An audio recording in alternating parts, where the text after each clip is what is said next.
So welcome everybody to this latest episode of Macklin's Take with me, Andy Clark, and Matt Macklin joining you as always. Hope everybody is well. We have had some fairly big announcements in terms of fight nights that'll be coming up over the next few months in recent days. And after a slowish start to the year for understandable reasons, things are really beginning to pick up. So there's plenty to look forward to. And this week, of course, on Saturday night, we've got the rematch between Dillian Whyte and Alexander Povetkin, the Rumble on the Rock, as it's been imaginatively titled. So very much looking forward to that one. And we will be all over that during the course of this week, starting with a podcast today, of course, which we recorded at the end of last week. And we'll be doing at least one more. And there'll be other stuff going up on YouTube too. So if you haven't managed to check out the Macklin's Take YouTube channel, then please do go and have a look. And if you could click subscribe, then that always helps as well. So with a big heavyweight clash looming on the weekend, we decided what better way to start the week than to recruit a heavyweight trainer, somebody who's been at the top of the sport for a long time, who we've seen plenty this year already, actually, in corners and also joining us for some punditry on Sky. It's Adam Booth. Adam, how are you doing? Afternoon. I'm good. How are you? Yeah, very well, thanks. Very well, thanks. Looking forward to this. I'll introduce the subject of it in just a minute, because this is kind of a hybrid between the deep dives we've been doing and also the make or break series we've been doing. I'll just explain to you and to anyone who's joining us for the first time what those series have been about. So the deep dives have seen us talk to observers in general about big fights. So we had Bunsey on about Ben Eubank. We had Tim May from Columbus on about Mike Tyson against Buster Douglas. And then we've gone into those fights in real detail. The make or breaks have been when we've spoken to fighters so far about fights, pivotal fights in their careers, fights that had they not won them, then their careers would not have been the same. Not necessarily fights that are viewed by the public as being their biggest, but maybe the most crucial. So with Carl Froch, we did the defense against Jermaine Taylor. With Josh Warrington, we centered him mostly on his early title wins away from home for English and Commonwealth titles. So that's what we'll be doing today. And we will be homing in on David Haye's fight against Marc Mormeck, because we've always found that to be a really, really interesting one. And actually, before we start, one thing I noticed, Matt, is that I've been listening back to some recent podcasts or some old podcasts over the course of the last week or so, just looking to tighten up our game. You know, it's all about marginal gains on Macklin's Take. I think you'll agree with that. And it did come to my attention that I generally, at this stage of the podcast, I ask the guest how they are, and I don't really say anything to you. And I don't really bring you in for sometimes 10 minutes. It just seemed like a diabolical liberty. So how are you? How are you, Macklin? Apart from, looking like a hippie because I need the barbers, other than that, I can't complain. Good. We've got very different backdrops for this. Adam was just saying he's gone for the Beirut boxing gym look because he's kind of ringside in his HQ. Macklin's in the corner of the chapel in his sprawling Solihull mansion as usual. And I've situated myself in front of the one and only bookcase in our house to try and make myself look. Can you explain the owl, please? Can you explain the owl? So just over my right shoulder, there's an owl. There's no real explanation for the owl other than I am a fan of owls. Why? He's subconsciously trying to portray the fact that he's a wise old owl. Yeah, I mean, undoubtedly that is part of the reason that I'm attracted to owls. But I don't know really. I just like owls. I remember going to London Zoo. Not because you spend your life cooing in the dark. A psychologist could have an absolute field day with this. I just like owls. I think they're cool. And I think it's probably because they have this reputation for being intelligent. I've now got this image of an owl wearing a long leather coat like Shaft, because you think they're cool. Well, I don't think that would be a bad look. I'll be honest. I don't think that would be a bad look at all. We got slightly off the subject. So I will introduce a parliamentary procedure at this point and steer us back on course. So don't worry, Adam. He's constantly steering me back. I'm an absolute master at going off on a mad tangent. Right, I'm wearing roller skates on this one then. So let's talk David Haye against Marc Mormeck. We did get into this with David in October ahead of the fight with Usyk and Chisora, and he wasn't unwilling to talk about it, but he was in full salesman mode at that point. And really any question we asked, he managed to veer it back round to why everybody should buy the pay-per-view on the Saturday. It was very skillful stuff, I have to say. But this fight's always really intrigued me, and we'll trace through his career in a little bit just to bring us up to the fight itself and the circumstances around it. But I described the kind of make or break premise there. Yourself and David, at that point, you were very much a pair. Your fortunes were very much intertwined. So would you say that this was that fight against Mormeck? It was a make or break, not just for the fighter, but for the both of you, given what you'd been through up until that point and what you wanted to go on and achieve? I don't think we didn't for one moment think of it as a make or break fight. It was the first world championship against the WBA, WBC champion in his backyard, a Don King fighter in Paris. And as a fighter, you dream of becoming world champion. As a coach, your ultimate ambition is to be a coach at that level. So it being make or break wasn't a thought in our mind. It was genuinely a period of change and excitement. And we deliberately relocated ourselves to Northern Cyprus to eliminate any possible distractions or stressors that could be around us, specifically to get ready for that fight. Well, the build-up was interesting. I've got to tip my hat to Elliot Wursel at this point, because I read Making Hay a while ago and I reread it, bits of it yesterday in preparation for this. It's a terrific book. He's written another really good one called Dog Round. So if you're not familiar with those two, then I would urge you to go out and get them. It's a great kind of tableau of the career and some good detail from that camp.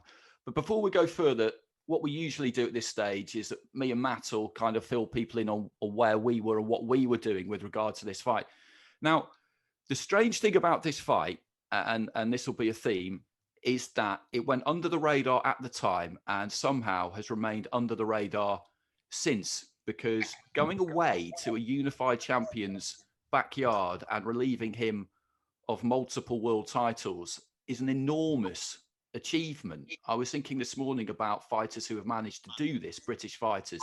You've got Lloyd Honeyghan, of course, against Don Curry, and what was possibly the best ever win by a British fighter, home or away. That's a whole other podcast, but it's definitely up there. Lennox Lewis did it against Evander Holyfield when he unified and beat Holyfield the second time around. Anthony Joshua in the rematch against Andy Ruiz, that's slightly different because that was on neutral turf. So really you're looking at, off the top of my head, I can't think of any others. You're looking at Honeyghan, Lewis and Haye. And Matt, I remember watching Calzaghe Kessler the week before, and I remember the build-up really kind of beginning to roll for Hatton Mayweather, which was a few weeks afterwards. And I was aware that this was happening, this fight, but I didn't actually watch it on the night because it ended up on Setanta, I think, at short notice. I didn't have Setanta, and I was just kind of looking out for the result. It was bizarre, wasn't it? How kind of little attention it seemed to attract. Boxing fans knew about it, but it didn't hit that wider sporting mainstream in the same way that those two other fights did. Yeah, I mean, for me, I go way back with David Haye from my first ever squad at Crystal Palace. I was 17 and David was, I think a light heavyweight back then. So, we go back a way back. So I always followed his career as a professional, and that, I believed in him and I believed he was going to go over there and win the fight. But I think you're right. I think David Haye against Mormeck and also Frotch against Jermaine Taylor, although Frotch was the defending champion, I'm probably right up there with two of the best away from home wins from British fighters that really don't get the credit they deserve because they didn't get the television or the profile or the media interest at the time for whatever reason. And they're kind of forgotten about or just they never really, I don't know, they don't get spoken about in the terms that really they should do because they were magnificent wins. I mean, David Haye actually got off the floor to win that fight by stoppage as well. So, it's right up there with when you talk about world title wins from a fighter from the UK and especially away from home. I mean, it really is right up there, but it's, Adam can obviously go into way more detail, but from my point of view, it was someone that I boxed amateur with for England. We were friends, and I was really rooting for him. And I can't remember he did end up on Setanta. Was it live on Setanta or it was delayed? We played. I can't even remember, to be honest. But it was a fight that just completely went under the radar. But it's probably one of his biggest, or certainly most important wins of his career, because it set up everything that came after it. It was absolutely pivotal. And Adam, from yours and David's point of view, obviously you're cocooned in the build up. You've got your eyes focused firmly on the prize, but were you kind of aware that this seemed to be escaping people's attention? The reason why I ended up on Setanta is because David and I initially were working directly with the BBC. The BBC then withdrew from boxing, and David and I made a conscious decision to stay promotionally free. We were offered more money and longer term contracts to stay with certain promoters in the fights leading up to the world title fight, but the whole thing was about rolling the dice to keep the independence when he became successful, because we believed that was the way of doing it, that we were going to do it differently, and it was high risk, high reward strategy. So it was a Don King promotion. We had already turned down bigger money to sign promotional agreements with other promoters, which meant that Don King Promotions, I think, did a deal with someone in the UK for the broadcast rights. So Sky couldn't pick it up. It was picked up by Setanta. At the time, Setanta was very new in the UK. No one really had the channel, and that's why it went under the radar. It went under the radar because David decided that he wanted to stay promotionally free, win the world title, and then capitalize on it. It was a roll of the dice that paid off. It was, and I think that was something that kind of marked you out, the pair of you from the beginning, really, as being long-term strategists from a business point of view as well as a boxing point of view. So if we kind of roll it back, we Matt mentioned the amateurs there. David got a silver medal at the World Championships in 2001, lost the final against Odlenia Solis, which is a really interesting fight to watch, actually. If people haven't seen that, go back and have a look at that. And then the Commonwealth Games came. He went out earlier than expected, and the decision taken at that point was that he wouldn't hang around another 2 years and think about the Olympic Games. Your relationship had been going for a good while by that point. You met down at Fitzroy Lodge, I believe, was the beginning of it all. So was that, were you a big part of that decision for him to turn pro when he did, rather than stay on for the Olympics? After the World Championships, it was the only reason why he decided to stay on to the Commonwealth Games is that they were in Manchester, and so we believed that there would be more profile raising, because his World Championship silver medal, I think, was on. It wasn't like a Commonwealth Games or Olympic Games, although it cemented his sort of level as an amateur, as an elite amateur. We thought the Commonwealth Games would be the commercial element, but he injured his bicep in his first fight, and he tore quite a few of the fibers. So from the moment that injury happened, there was no other decision other than turning professional. I mean, Matt, that final against Solis, he very nearly he wasn't far away from getting a gold medal there, and he would have been the first English GB male to do that. Frankie Gavin did it 6 years later, because he absolutely belted Solis in about the first 30 seconds, and he was given a standing count. And in a pro boxing ring, when the referee doesn't jump in for a standing count, and if he'd been allowed to follow up, then he could well have won. And he really was. He was right up there as an amateur. People think about his pro career generally, David Haye, but probably because he didn't go to the Olympics. But as an amateur, he was the business. Yeah, I mean, you got to, nowadays there's a lot of funding in the amateur game. They get sent to a lot of tournaments. There's more spotlight on the judges. Back then, these guys like David Haye and Carl Froch that went to Olympic qualifiers and didn't even qualify for the Olympics. They were boxing guys from, say, Belarus. And you had all the East Europeans just sticking together. It was almost impossible to get a decision. I remember David Haye telling me, I can't remember which fight it was, but he basically punched this guy from pillar to post to the extent that he couldn't box in the next fight. And he lost something like 12-1 on the computer. Don't hold me to the facts of the scores, but it was something along those lines. And it's like, I mean, how are you supposed to get a decision for something like that? I mean, to be honest, that was one of the things that I turned pro quite young. In fact, I remember being down in the gym in Leicester Square, I think it is, called the Third Space, which Adam had a room there and he was training David out of it. And I remember, I think he was, me and Carl Frotch were down at the Lennox Lewis Academy spending a weekend. Mick Hennessy was trying to sign the pair of us. I'd gone down with Rob McCracken. Carl had met us down there. He'd got the train down. And we went into Leicester Square for the day. We met up with David Haye. And I think Adam and David were having a meeting with Dean Powell, who was, I think, fronting or was the boxing guy to do with, I think, was it Lion or it was Lennox Lewis's promotional outfit with the BBC.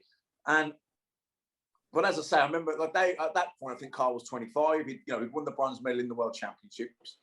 David had won the silver medalist, but as Adam says then, with the Commonwealth Games being in Manchester only another year down the line, from a profile building point of view, you're going to be on terrestrial television for a week or 2 weeks. And, listen, David would have been absolutely odds on to win the gold medal and the heavyweight. So, it was a no-brainer really from that point of view. From my point of view, I should have gone to the World Championships in Belfast, but in the ABA final, I damaged my left hand, so I couldn't go to that.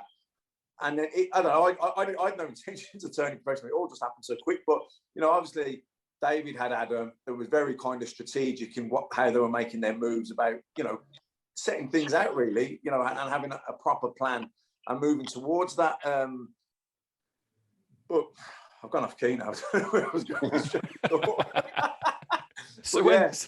So Adam, when it happened and you turned professional, the pair of you kind of turned professional, and it was the pair of you turning professional together, wasn't it? Because he was, as I said to you at the start, your fortunes were very much intertwined. This was something that you were doing together, learning together. Were your philosophies kind of on the same page from the beginning as regards how you were going to try and go about things and what the plan was, what the route might be?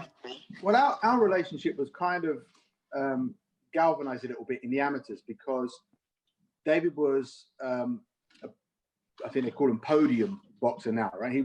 He was considered a main medal hope, so important for the ABA's or GB's funding. But he was training with me. And Team GB didn't like that. And we had a meeting up at Crystal Palace and it was a little bit heated. And David made the point that when I train here, I win one, I lose one. When I train with Adam, I win all the time. And it was the first time he'd spoken up. He was still a teenager at the time and they didn't like that. But that's what we did. We trained together. When he ended up boxing the World Championships in Belfast, I obviously wasn't a guest and wasn't welcome anywhere near the GB squad. So I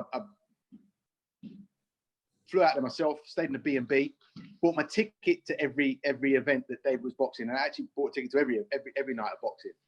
When David would warm up, he actually ran out the changing room, came up into the the concourse where you have like the hot dog vendors and stuff like that. Just before you go into the hall to sit in your seat, there's always that little exit alcove. And we were doing the warm-up. He'd run up to me in his kit, warm up on the pads there, then run back down into the changing room, and then appear in the hall and get into the ring. By the time he boxed Solis, he'd boxed 4 times in 4 days.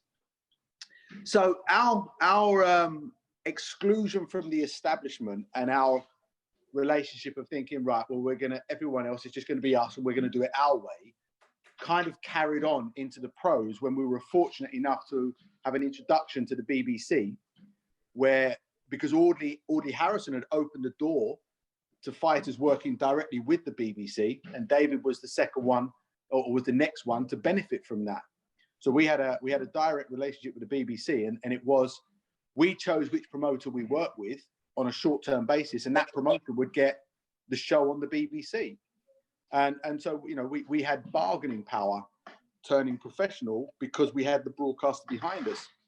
And so from the amateurs and from turning pro, it was always about us being separate to what was already established there. How was it How was it for you in the early days as a coach, as an amateur coach, and then when the pair of you turned pro? Because at that point in time, it's more normal now for people to be able to come through as leading coaches, top coaches, and have that respect from the beginning because they've learned their trade, they've done their due diligence without having competed as elite level athletes. People accept that now a lot more readily. Back then, it wasn't quite as accepted, I don't think. People seem to always look at coaches across all sports and think they need to have competed at a certain level to really know what they're talking about, for people to take them seriously somehow. So was that, I mean, No, I disagree. I disagree. It wasn't like that over here, because I remember back in those days, the coaches that you kind of heard about were Freddie King, who was with Barry Hearn. There was Dean Powell, who was with Frank Maloney. Before that, you had Terry Lawless with Frank Bruno. You know, these names that I can throw up of coaches that you'll recognise, and none of them ever boxed to an elite level. So no, it wasn't the fact that you had to report to an elite level. I boxed as an amateur. It was the fact that you had to be part of the industry. That if you were going to be a coach, it's because you were allied to somebody, or if you were going to be a manager, you had a relationship with people existing in the business. Now, there's 1,000 times more coaches now than there was back then, and way more managers as well. The promotional element these days is still almost as limited as it was back then. But in terms of coaches and managers, there's way more now than there was back then. It wasn't a case of, I wasn't an amateur coach. I boxed as an amateur, and then I actually was training two of my closest friends who we boxed together over the years, and that's Gary Logan and Chris Oko. And they were pros. So I was actually working with them when I first met David, and David was an amateur. So I had my pro license as a coach from before I met David. So I could never be an amateur coach with him. But when he turned pro, I became his coach and his manager at the same time. And what happened with David that time? Because I remember he was obviously boxed for Fitzroy Lodge for a long time. Then he kind of boxed out of Broad Street Gym, but I'm guessing that was you training him, but he just had to box out of that club because there'd been a fallout with Mick Carney. Does that what, am I on the right line? Yeah. Well, it was actually I was good friends with Mick Carney, and where I'd broken my leg and I couldn't box anymore, and I went through a period of depression. I'd go down the lodge and I'd be taking guys on the pads, and I said to Mick one day, "Can you just give me 2 or 3 fighters that I can just work with alone?" And there was David Haye, Manus Barber, who's a lifelong friend, and a middleweight kid called Rob, who cut a nerve in his finger and never actually boxed. So I ended up just training David and Manus. And that went on for a little while, and David had a few bouts and was learning, certain mistakes that he was making along the way. And then all of a sudden it was, well, you can't do that anymore because you're not a lodge coach. So that was it. I left and I said to David, that's how it is. And then a couple of weeks later, David called me and said that he wanted to come and train with me and that he was prepared to leave the Fitzroy Lodge. So he resolved that. And then Broad Street was the amateur club that he was associated with. But by that point, he was beyond domestic level, and he was only fighting internationally anyway. So early days on the pro journey, you go 10-0, 10 knockouts. I can't brush over that period though without asking you, how did it happen that you ended up having a fight at the Playboy Mansion? So as part of the short-term deals we were doing with the promoters in the UK, we did one with Lennox Lewis's company. It was headed by a guy called Adrian Ogan, and Dean Powell was working for him, Lion Promotions. So we did it. We signed a contract with them. It was a short-term contract, and one of the things was, I guess it must have been through a contact of Lennox or whatever, but Hugh Hefner once a year would have a show on ESPN from his back garden, and probably one of the most surreal experiences I've ever had in boxing was that night at the Playboy Mansion in a ring that was on a 1-in-4 slope, because we were standing in the ring and the dude that David was fighting was so far below us. On the ring walk, his opponent was having a little smoke on his way to the ring, shall we say. I'll just leave it like that. His coach comes over to us as that dude's about to do a ring walk. comes over and pleads with us to get our guy to take it easy on his guy. So it was all a bit weird. David wins in 45 seconds or whatever it was. And then there was a party that carried on.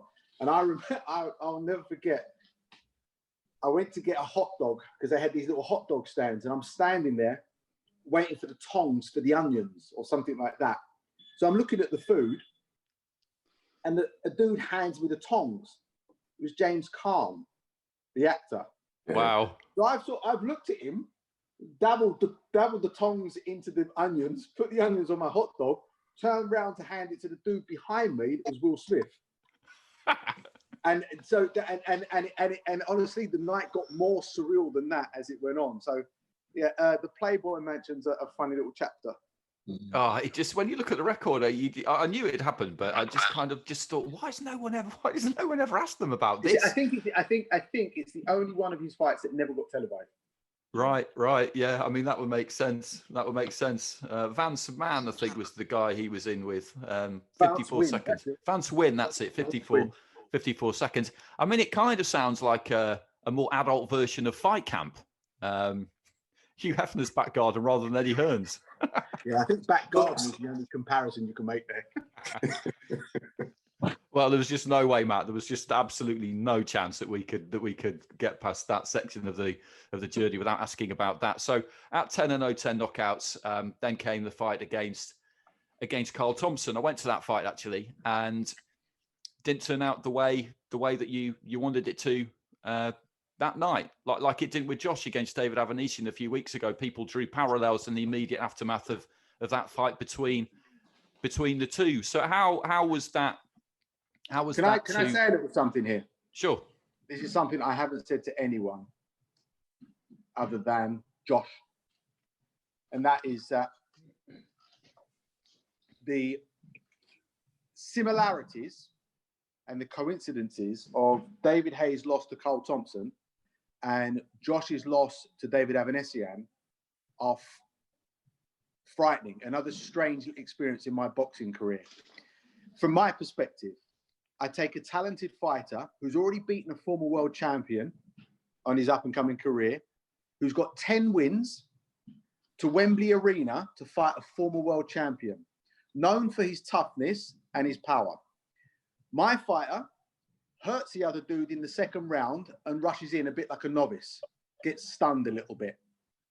A few rounds later, I throw the towel in because my fighter's mentally and physically exhausted. What year is it? Yeah, absolutely. It's 2004 and 2021. Yeah, I mean, they are eerie, the similarities. One thing I did wonder in the aftermath of all that is how does your as a coach, how does your relationship with defeat sort of evolve down the years? Does it get easier to handle? Is it more difficult to handle? Or is it just different? You've had a lot of success, but when you're a trainer, the next defeat is in the post. You don't know when it'll be exactly. You haven't had that many, but it's going to happen. I mean, how do you handle it? The hardest time for anything is the first time. Once you've done something once, it's never as difficult, irrelevant of what it is. When David lost to Carl Thompson, it was. I was done with boxing, and so was he. All the people that were, all the high-profile people that were criticizing the sort of way along the journey and saying that personally that I was going to be the reason that David failed because I didn't have the experience or the knowledge or the ability or capability to take a young talent like that to the level that he could achieve.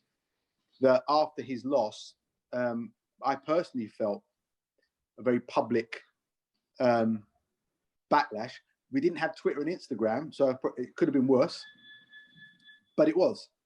And David, I remember speaking to David a couple of weeks afterwards, and he was done. He didn't want to fight anymore. I think we had 2 fights left on the BBC, and he was going to do those fights, but he totally lost the taste for it. His discipline in preparing for fights and living the life of a real pro fighter wasn't there anyway prior to the Carl Thompson fight.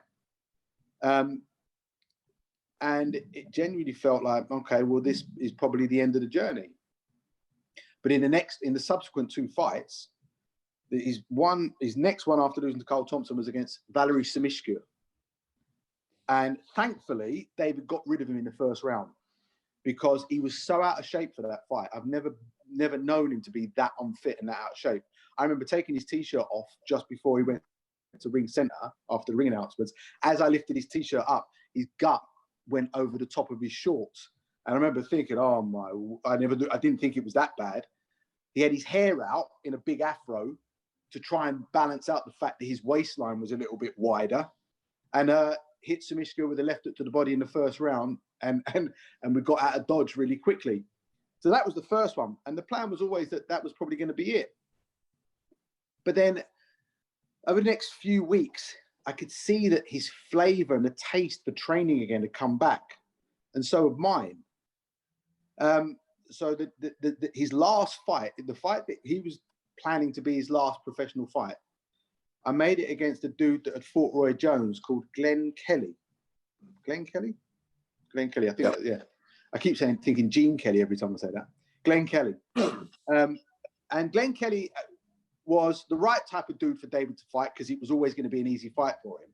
But for some reason, he had top 10 WBC ranking or top 12 WBC ranking. So I thought, then we'll definitely go for that dude because the BBC will buy it because he's got a world ranking. Now, all of a sudden, David breezed through his last 2 fights, theoretically, having got a bit more of a taste for being a fighter and training and living the life, and realizing that was how he was going to make his money, to becoming world ranked. He became world ranked, not taking it seriously, effectively. And then from then, that's when the real evolution of David Haye and the Haymaker began. So the Carl Thompson fight broke him mentally as a fighter, and the subsequent period where we kind of dollied it and made it easy for him to earn the money, through that period, there was a lot of realization in himself. And from that point on, so it was the Carl Thompson defeat that caused this process to happen. But it was after the fight against Glenn Johnson that he really started to become the fighter that ended up having the success that he did. Matt, that's often the case, isn't it? It takes a step back before you really start to maybe have a good look at yourself and learn a few things. I mean, how kind of shocked were you when you saw what happened between Haye and Thompson, or were you not shocked? Maybe I was. I wasn't particularly knowledgeable on boxing at that stage, to be honest. I knew all about Carl Thompson, but I kind of bought into the idea that he was a bit over the hill and past it. But he was a terrific fighter. Yeah, David and I both know why that loss happened, and it had to happen. He had to get his ass handed to him like that for him to feel the pain and the shame of not living the life. I'd never been in that situation before, and I can vividly remember standing in the knowing how the preparation had gone. And this is, you live and die as a coach. You should always live and die with your fighters. Never pass the buck. Always live and die with your fighters, because ultimately, as a coach, your reputation's made by whether the fighters succeed or not, and that's how it should be. But I remember standing in the ring. We'd done the ring entrance. There was some page 3 model that had got into the changing room and holding the flag and was doing the ring walk, and David was chatting to her on the ring walk. I remember thinking, this is all wrong. And I'm standing in the ring and Thompson gets in. And I'll never forget the feeling I had consume me at that moment in time. I knew it was done because Thompson was sweating like a lunatic. He had this expression on his face. He was prepared to die in that ring to get that win over David. And knowing his toughness and his ability to absorb ridiculous amounts of punishment and how strong he was, I remember being consumed with this feeling at that point, thinking, oh no, this is done. And then I had to fight that feeling because I still had the fight strategy and plan to get focused in. And David has said, and always has done, that that was the best experience and lesson and sliding doors moment, whatever you want to call it. Because he and I always used to say, those that don't listen must feel. And no truer than that part of David Haye's career, where it didn't matter how many different ways we spoke about things, the only way he was going to learn the lessons that he needed to learn was to feel it. My word, he felt it that night. Yeah, I mean, yeah, everything you said there. I remember watching it, and I don't get me wrong. I knew Thompson's a tough old pro, but I did think at that stage that David would just get him out of there. But what Adam's saying about learning the lesson, you know, you always pull things back to how would I feel, and I look back, you know, the Jamie Moore fight. The fact that I went off like a lunatic and got overhyped and was, you know, put so much in early doors and eventually, you know, punched myself out. And obviously Jamie fought a smart fight. But if you look back at my fights going into that, that was always going to happen. The writing was, you know, I needed to learn that lesson. And it was all right talking about it with Billy Graham about don't wasting energy and input and output and all the rest of it. But until I felt that pain of that loss, how I felt afterwards, I never really took it on board, because the fight, I've said this to you before, Andy, the fights prior to that, when I fought Scott Dixon, I almost punched myself out, only I got him out of there. But let me tell you, if he could have stayed in there another round, I was done.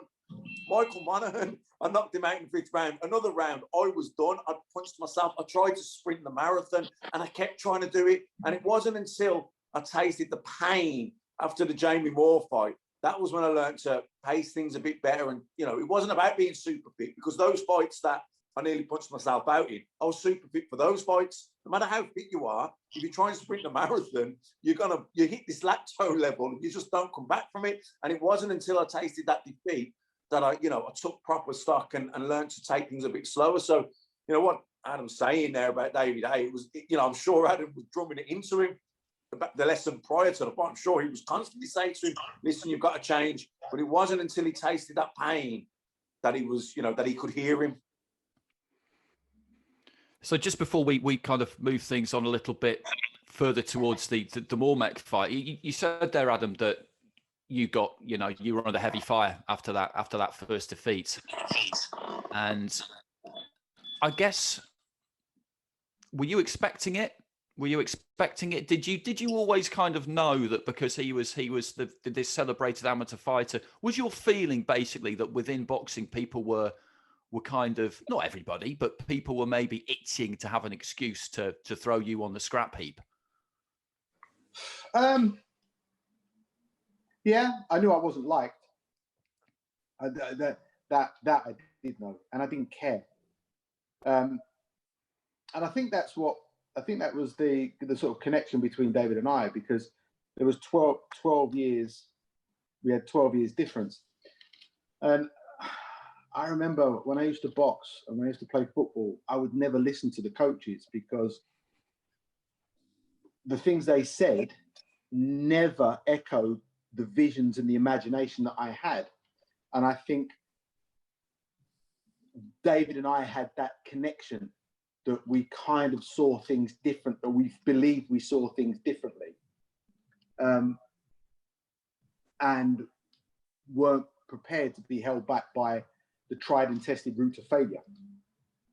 I've always believed for a long time that this country's had fighters that could have been up there in world champions way before we started having numerous world champions. But the way that fighters trained, the way they moved, the rhythm they had, the skill sets that were encouraged, never matched the greats that I always used to watch on video and TV. So that's where David and my relationship, I think, was galvanized. And because of that attitude, we weren't liked. And because we weren't liked, we always knew that people would celebrate our downfall. And that's us as a pair and also individually.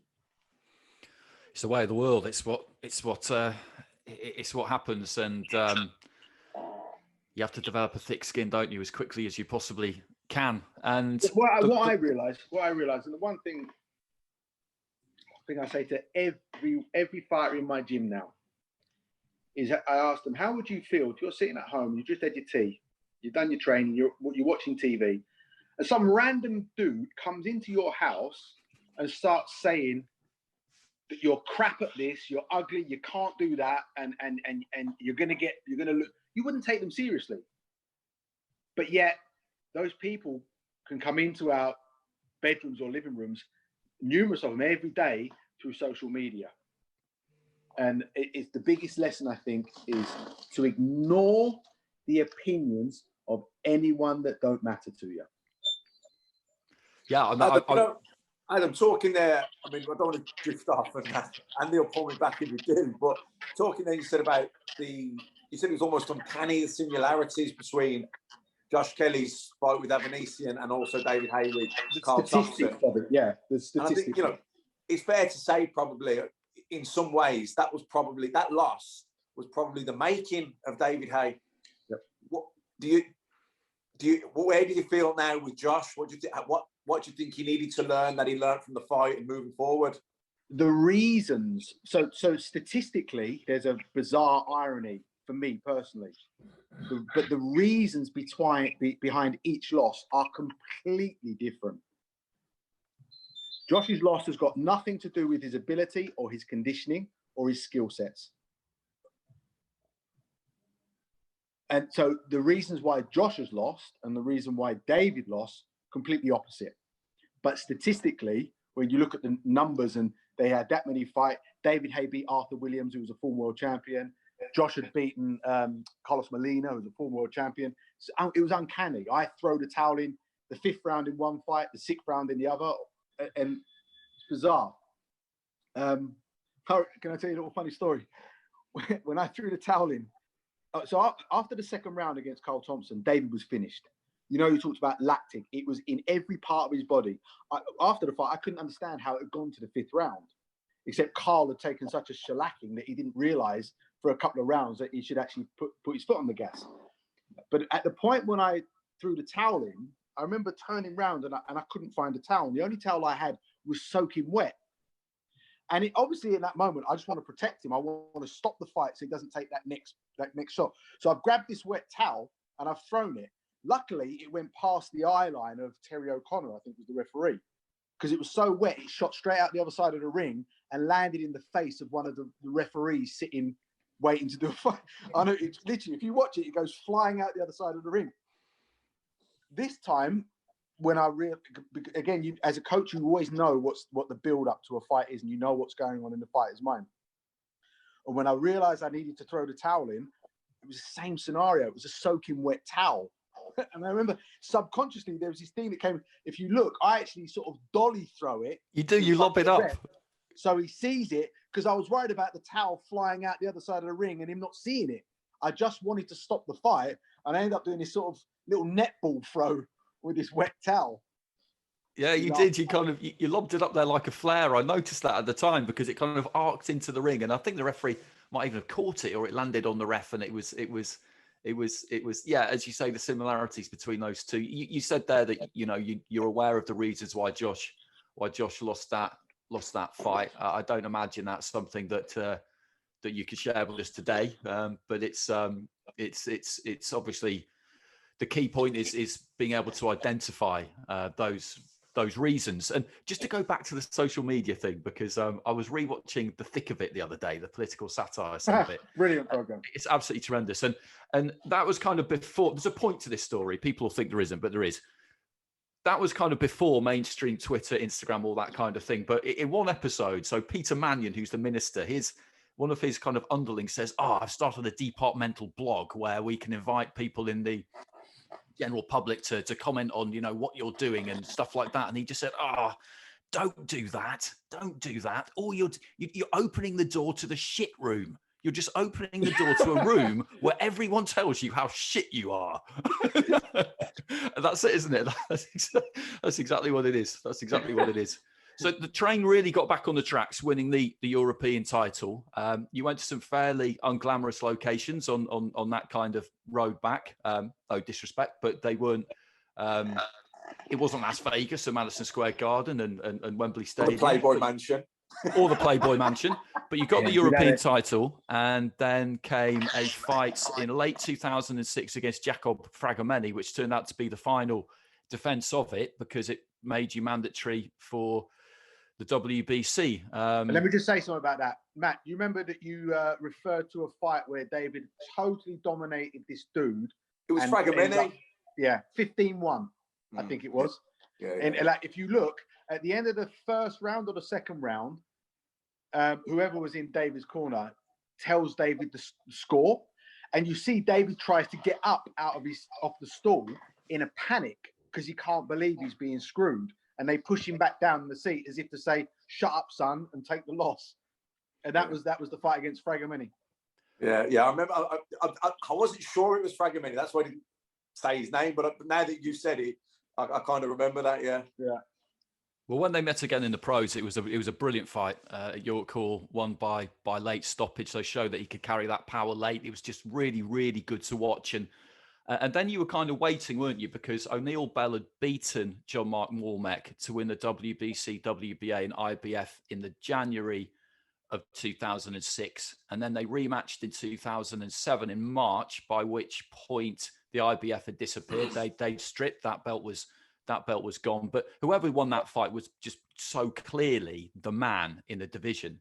And Mormeck won it. You stayed busy with a 100-second win at heavyweight the first time you stepped up to heavyweight against Thomas Bonin. That fight was taken. That fight against Bonin was taken at heavyweight so as not to jeopardize the cruiserweight ranking. Clever. I see. If anything had happened, cut eye, broken hand, if anything had happened in that interim fight, if that fight had been under the cruiserweight limit, he would have been stripped of his mandatory position. So that's why it was a heavyweight fight.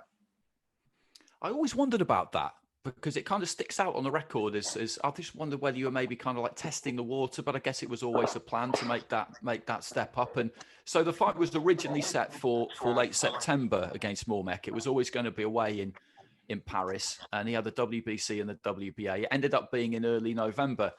And you took yourselves off to Northern Cyprus for camp, which from Elliot's description sounds, the heat and the dust and the mountains. It sounds like kind of Rocky Balboa type training, but it was a very difficult camp, wasn't it? Because things, well, you tell it, but things all was not well. And at one point, I'd imagine you were wondering whether you were even going to be in the corner against Mormeck because you both flew home separately, I think, about midway through, and no one really knew what was happening. No, that's actually not what happened. It was only me that flew back. So the fight got delayed. We can't remember why, because it ended up being an 18-week training camp. And there's just David and me living in North Cyprus in a little villa. We had a pool, but on top of each other. We didn't know anyone. Obviously, we made friends along the way, but it was just him and me, and the sparring partners. And like any relationship, whether it's a friendship, a couple, whatever it is, that you always get, when you spend that much time with someone, there's always going to be straining points. And that's the lesson I learned, a big lesson on this one, because there were problems. Like David ended up with, where we set the gym up, it was Rocky-like. It was a corrugated iron covered shack where we installed some electrical cable, put some spotlights up, had a ring sent over and put the ring on, but everything was concrete. And then we had a little bit of carpet under where the punch bag was. And we welded a speedball to this metal frame that was sticking down. So that's exactly what it was like. It was roasting hot, but it was right next to a little metalwork workshop. And halfway through training, David ended up with a little shard of metal in his eye. And it was a problem. And he had a patch on his eye for ages, and it had to be treated to the point where it almost was, it started to get to the point where I was worrying whether we had to pull out. Luckily, it was okay. So training went on, and obviously the relationship started to get strained because we'd been on top of each other for so long. And there was a technical thing that I was talking about to David about how to kick off to the right. And not to do it where you remain in range, because Mormeck's a leech who wants you to waste your energy. He'll leech distance and then jump forward with that left hook. And the way that David was moving to the right, he was going to be a sitting duck for that left hook because he was upright and in range. So there was this technical thing about how to kick step to the right, where you take the distance out as you go off to the right. So if he tries to short left hook you, it's always going to fall short. And he wasn't doing it. And then we ended up having an argument about it. And I remember we're sitting in the car, parked outside the villa, and I'm saying to him, if you don't want to do the things we're discussing, what do you want to do? How do you see this fight playing out? And he said to me, I'll just figure it out when I get in there. And I looked at him and I said, well, you know that's not right. We went inside, must have been about 10 o'clock at night. I was awake all night. And there was this awkward atmosphere between us leading up to this. And I was done. And I remember at 4 o'clock in the morning, I went to the airport and flew back to England. And I didn't speak to him.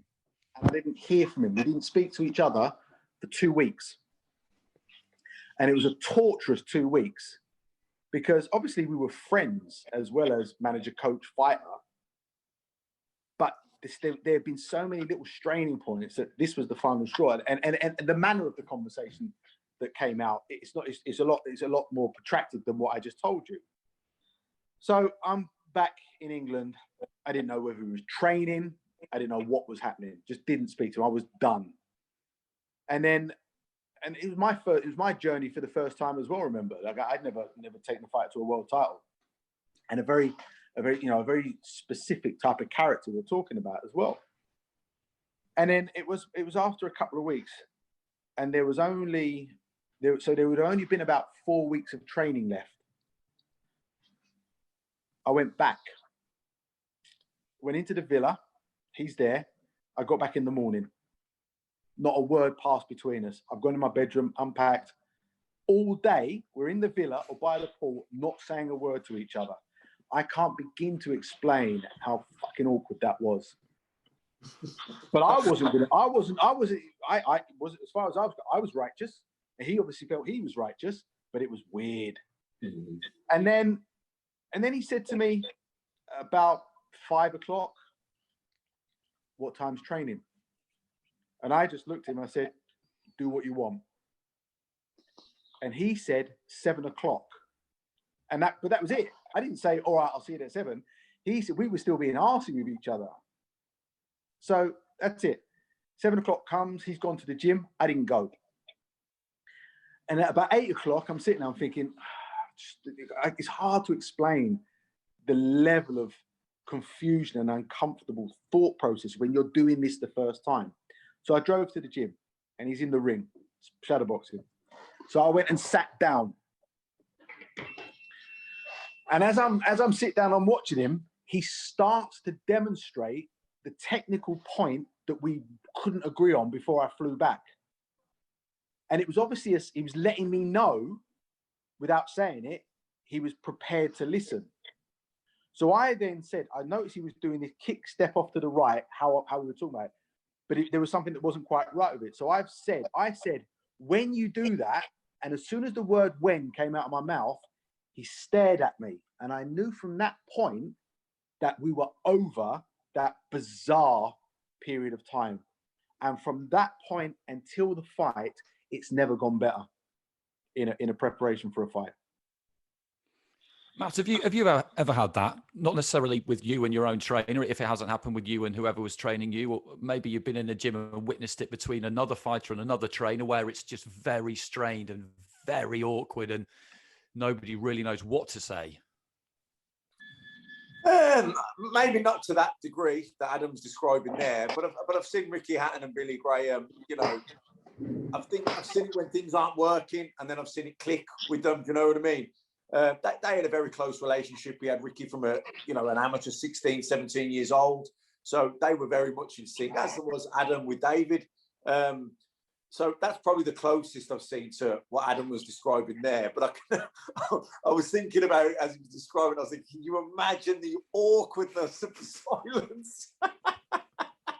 Oh God, it'd just be painful. Oh God, so painful. It chimes in with something though that I've been listening to quite a lot of stuff about and reading about recently. I've been listening to a lot of podcasts about coaching, a few with a guy called Michael Lewis.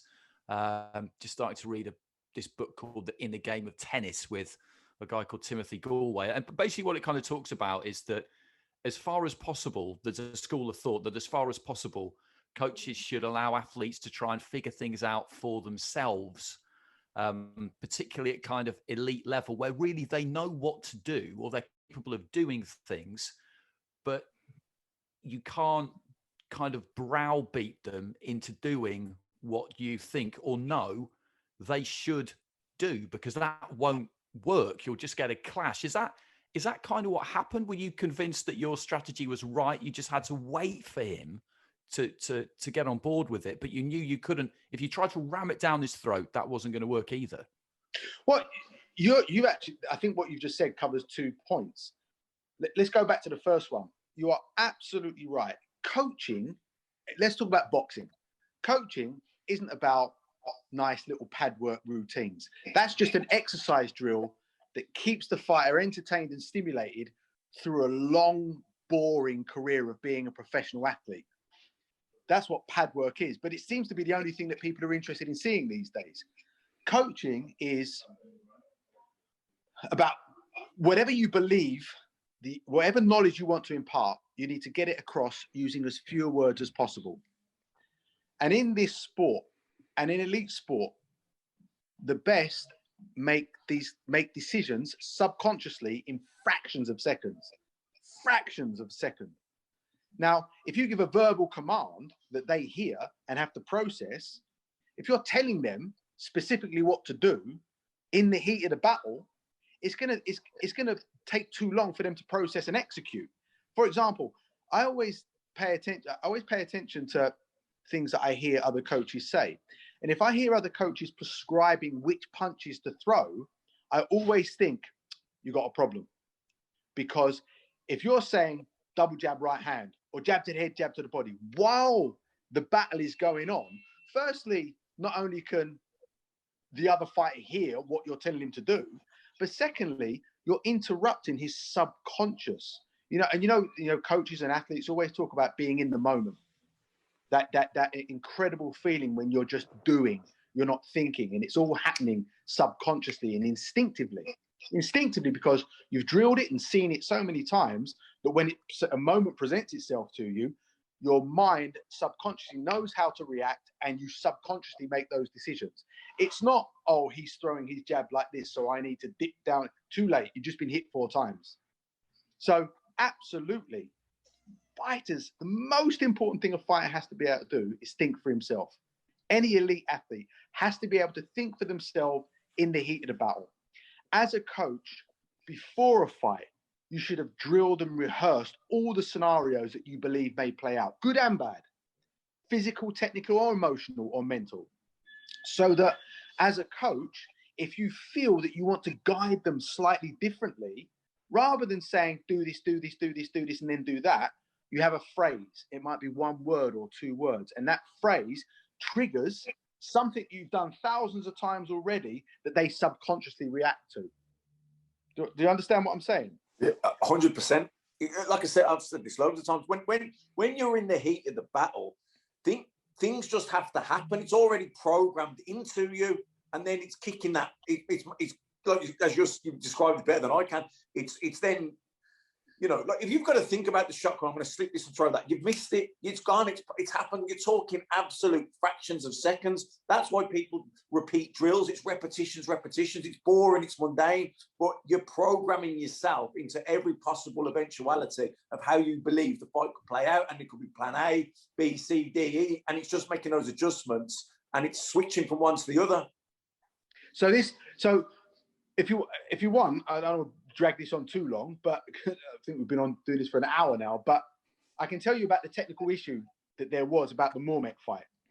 And that's that Mormeck was always going to want to look for that left hook, right? So how do you avoid a left hook? You move to your left. You move the other way. But the problem is, if you only go that way, eventually all he's got to do is just keep stepping to the right, and he's going to force you to be in front of the left hook. So if you only do the one thing, it's easy. It's so easy for them to adjust to. So the drill we were doing was a kickoff to the right, where your left and right foot make the letter L. They draw the letter L. So you end up going out a distance and then to the right, rather than just going right or out a distance. So the command was L step. So if to stay away from the left hook and stay away from the left hook, you've got to step to your left. But because David's a good right-hand puncher, he wants to be stepping to the right. He wants to be hitting that right leg. But loading up that right leg, where the way that Mormeck would leech distance, it wouldn't be a straight right hand that David was looking for. It would be an uppercut or a hook, and then he'd be in Mormeck's range. So if I felt that he was sitting in that distance too long, and then you could see Mormeck trying to rev up that hook, I would really quickly shout L step, and he'd kick off and step to the right. And all of a sudden, so Mormeck would feel that distance, it would start to feel distance was there for the left hook. And just as he would go to take it, it would be gone again. And he'd have to reset because David wasn't only going to the left, he was also going to the right. And as going to the right, he was in distance and then out of distance. So Mormeck couldn't get set for his leeching hooks. The one time that he caught David with a left hook is when he was in a position where he couldn't go left or right because he was blocked in the corner. And that was the one moment Mormeck was able to have success with the one shot that he knew he could try and turn that fight around with. We prepared for David to get knocked down in that fight as well, because David wasn't scared about getting knocked down. He'd already been knocked down and stopped as an amateur. And he'd lost, he got dropped by Lalenga Mock as a pro. He got stopped by Mormeck. So talking about him getting dropped didn't damage his confidence. Some fighters, if you talk about them getting dropped and what you're going to do, they start to worry that, oh, you think they're going to lose because they're going to get knocked out. But David had that supreme confidence in himself where we could talk about what might go wrong, and that would only strengthen his confidence. And we saw Costa Zoo doing a drill where he would do these roly-polies across the ring to make himself really dizzy, intense forward rolls, backwards and forwards. And then he'd have to stand up and physically perform an action. And we did that in preparation for the Mormeck fight, where David would do roly-polies. As soon as he'd stand up, I'd let a volley of shots go that he'd have to defend. He'd defend really quickly, slide inside, pick me up, walk me across the ring, set me down, take one step back, and then be back on his game again. So mentally and physically and sort of neurologically, we tried to drill the fact that you might end up getting dizzied up in this one, but this is how you're going to come out of it, because we're going to drill it.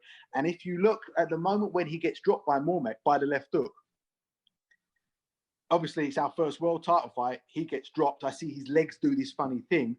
My heart starts to sink, but my head's still in it. And I go to say something to him, but as I do, he was so comfortable, he just looked at me and said, I'm okay. Got up, got control of the round, shut it down, comes out of the next, start the next round and reestablishes his control. And it's one fight. It's the one fight I've probably learned the most as a coach in all aspects of how to deal with the emotional stresses of a difficult character and the intensity of training and falling out and leaving and injury and being the away fighter. And the atmosphere in the hall that night was dark as well. It was not a nice atmosphere. Prior to that, I'd already refused to take David to the venue because I got there early with the fellas we were with just to check out the change room, and they'd stuck us in no more than a cupboard. It was a cupboard. So I said, he's not coming unless you give us a proper change room. And all hell broke loose. And remember, we're dealing with Don King's organization. So I'm on my nerves end here because I'd never confronted an organization like that with something like this before. But I'm saying he ain't coming. So somebody referred to a lawsuit that would happen if their TV rights got reduced, if David was there late and wasn't able to. Those words I remember playing out, but by that point I was in it, and I'm saying he's not coming until you give me a proper change room. And we're talking about a period of an hour. So now we're like an hour and a half before bandaging up. What happened? All right, so there's a door at the end of this cupboard that they'd stuck us in effectively as a change room. I went, what's through there? And they said, oh, there's nothing. And there was no key and the door was locked, but there was a key on this funny little hook. So I've got this key, unlocked the door, opened it. What was the other side of the door? A basketball court. In the space of 10 minutes, we ended up having a load of carpet put down on part of this basketball court.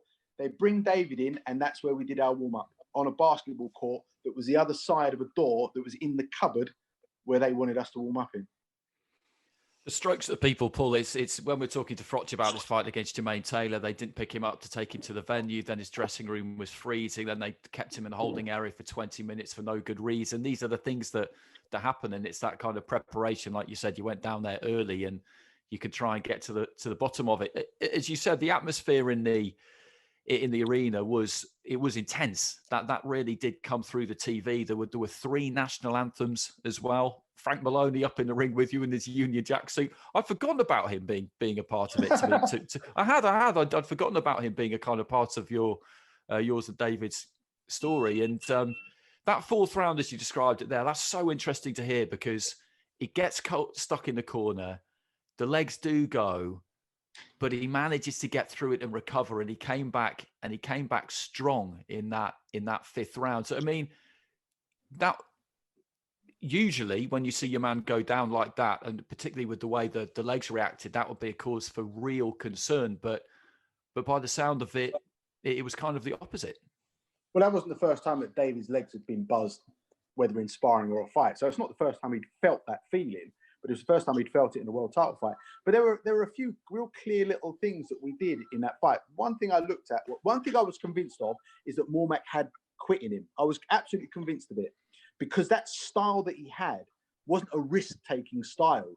It was behind that tight guard and let you use up your energy so that your mistakes give him his opportunity. And also that he would win fights with very low punch output. Now, obviously, in the back of David's and my mind is, well, how's he going to be over 12 rounds in a world title fight?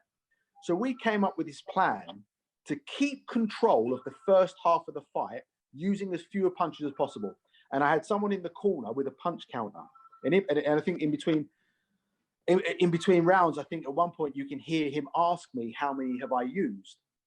So we drilled a certain amount of punches every round, hard, sharp, technically perfect punches, which require balance, energy, focus, and stuff like that. All the other energies that go beyond just throwing a shot out. So that he knew that if he'd only used 35 in the round, and he knew that he drilled 90 for the round, that he was in credit. Subconsciously, his confidence was in credit in terms of his own energy. And that's what we did. It was about controlling the first half of the fight, using as fewer punches as possible, because that's where Mormeck would feel that a fighter known for his power early and known to fade later on in the fight would lose his power. And because Mormeck was this leech type of style, it was like, let him start to really taste the power after the halfway mark. That way, he can't come out of that shell. And that way, what he thinks he's going to get is going to be the opposite. And it was just a beautiful, sweet moment. The fact that he stops him in the 7th round, the round where we specifically set out to go and pick it up and start loading up on him. And you talked earlier about hooks and uppercuts being the shots that would do the damage, and that was exemplified by the finish. It was a brutal finish when it came, and the uppercut he hit him with, it wasn't long into the 7th round. I give Mormeck a lot of credit for staying up from that uppercut, because it was an absolute monster of a shot. And then this big, wide, swinging right hook comes homing in, and he just drops his left glove, Mormeck, at exactly the right time, and it collected him on the ear, just round the back of the ear, and the fight was over. Just describe that kind of moment when you see those land. He goes down, he gets up, but you can see that the lights are just about on, but there's definitely nobody home, and you've done it. Well, at the moment when he's down, you're not thinking that. Especially, like I said, it was David's first world title fight, and it was mine as a coach. And it's surreal, because you're just preparing for the fight that you kind of forget that it's a world title fight a lot of the time, because you're just doing your thing. David has always had one of the most frightening, heavy-handed uppercuts. The shot you talked about, Odlani Afonso-Solis, where David nearly knocks him out in the first round, that was a right uppercut. You look at how, if you can go back through David's amateur career, where he's put people to sleep with uppercuts, and the right uppercut played out a lot in his pro career. When it happened quite quickly, because I genuinely thought the fight was going to go into the last part of the fight. It catches him with an uppercut, and as it catches him, it twists his head, and you can see that it had hurt him. And the next one David threw was literally a heavy-handed thump to the side of the head, just as if to say, just go down and stay down. And Mormeck went down in front of where I was. And I remember just staring at him. I was like checking David wasn't overexcited as he walked to the neutral corner. I remember staring at Mormeck, And in my head, it was just stay down, stay down, just stay down, just stay down. And he got up. And as he gets up, you see him start to get up, you think, all right, the fight's carrying on. I then looked towards David to see what his energy was and whether he had this reckless head on him. And as I looked at David, and I quickly looked back, and the referee had waved his arms, and then it just becomes very surreal.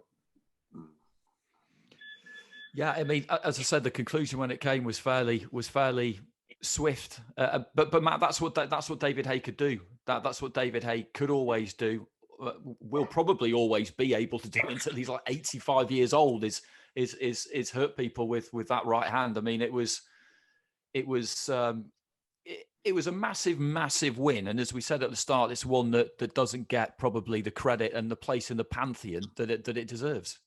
Yeah, massive win, huge. But it's interesting hearing Adam talk there about, you know, limiting him to certain, because David was known for being a massive banger early. But the only difference between being a puncher early and carrying your power into the later rounds is that you hit that plateau level, and now you don't have the explosiveness because you've shut your bolt, so to speak. You know what I mean?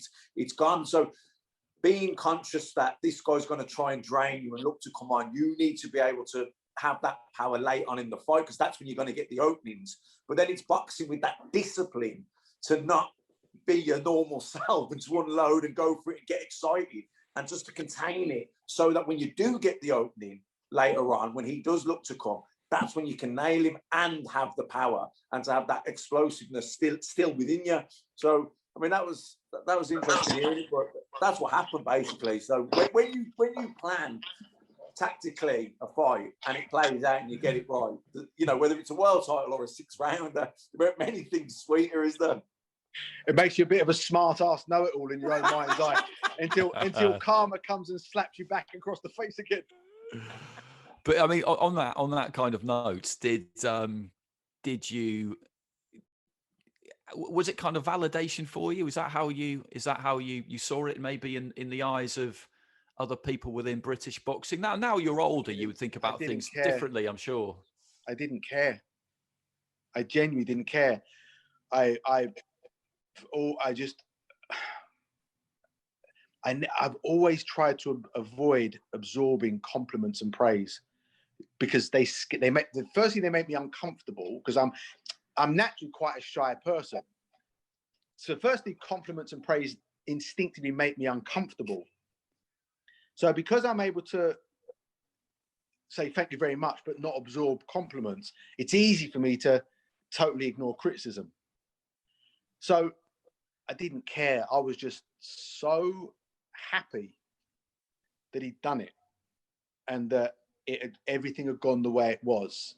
And for one of his smallest purses that he'd received to that point, by the way, people don't realize that David didn't get paid very much for that unbelievable risk that he took going to Paris, all because it was about big risk, big reward.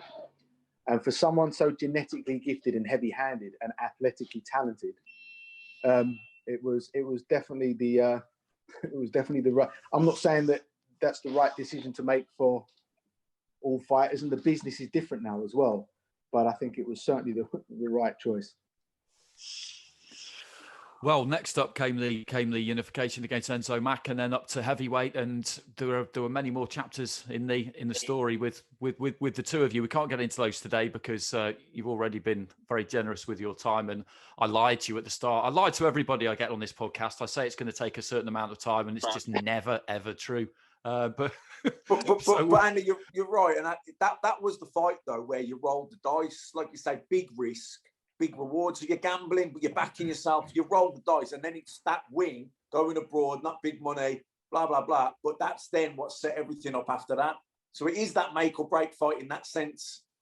But remember, we'd rolled the dice, and it didn't go our way with the Carl Thompson fight, and yet, you know, because ultimately it was always David's decision. He and I would speak until 4 o'clock in the morning constantly about these decisions.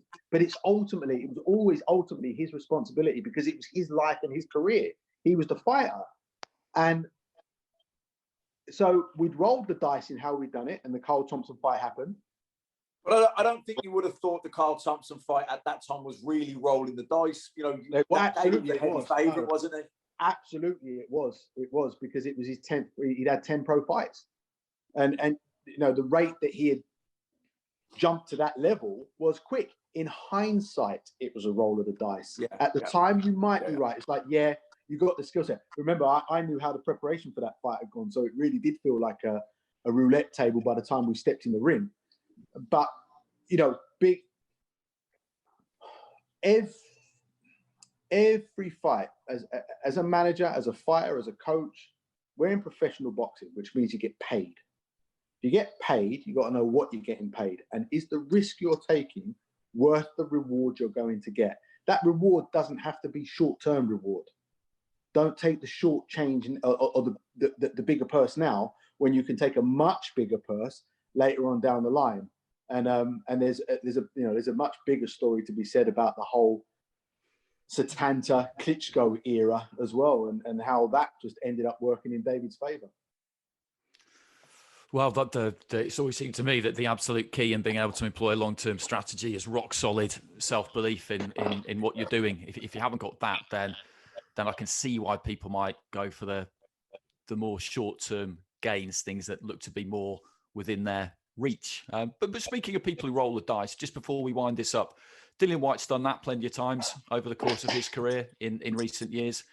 He's got this massive fight for him now for his future career against Povetkin on Saturday night. We all know what happened at Maskell's in fight camp in August when he got knocked out by that merciless uppercut. How do you see this one going on Saturday? It's at that level, everything's a must-win, of course, but a little bit like Anthony Joshua's rematch with Ruiz, maybe. It really doesn't matter how this looks in any way, shape, or form for Dillian Whyte. He's just got to win. Is that asking me? Yes, please.